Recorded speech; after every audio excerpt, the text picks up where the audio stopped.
छोड़न के नजरिया। जबू जबू निकलो ही झाझा के बाजारिया देखे खातिर तरसो छोड़न के नजरिया। अगला चाको कमरिया जैसे कनैली गे छौड़ी। अगला चाको कमरिया जैसे कनैली गे छौड़ी। अगला गो जबनिया पान के कसली गे छौड़ी। आगे देखी के पागल भेलो पतंबर रजौली गे छौड़ी। अगला गो जबनिया पान के कसली गे छौड़ी। पान के कसली गे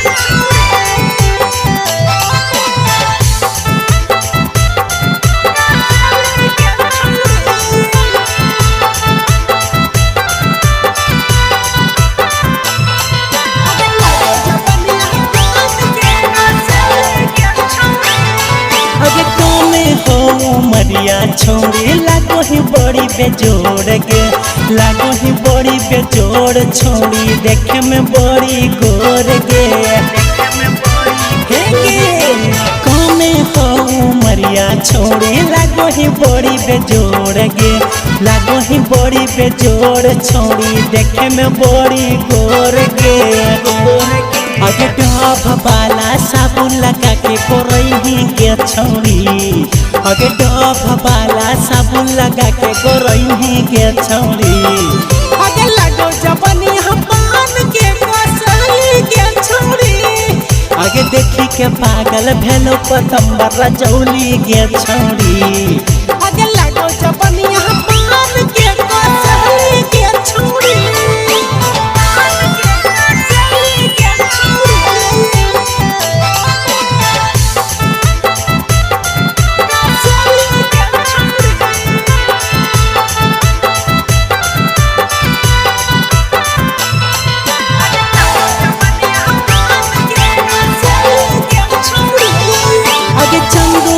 के हाथों छोड़ी तोरे पर नजर गे। आगे जही ओकर घर जैतो जिंदगी सबर गे। हे गे चंदू पांडे के हाथों छोड़ी तोरे पर नजर गे। आगे जही ओकर घर जैतो जिंदगी सबर गे। आगे बजरंगी बिहारी के पगलही गे छौड़ी। आगे बजरंगी बिहारी के पगलही गे छौड़ी। आगे लगो जबनिया पान के कसली गे छौड़ी। आगे देखी के पागल भेलो महतपुर रजौली गे छौड़ी। आगे लगो जबनिया पान के कसली गे छौड़ी। जबू जबू निकलो ही जमुई के बाजारिया देखे खातिर तरसो छोड़न के नजरिया।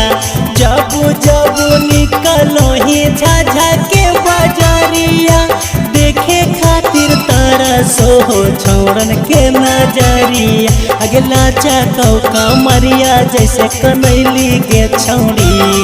अगला चाको कमरिया जैसे कनैली गे छौड़ी। अगला गो जबनिया पान के कसली गे छौड़ी।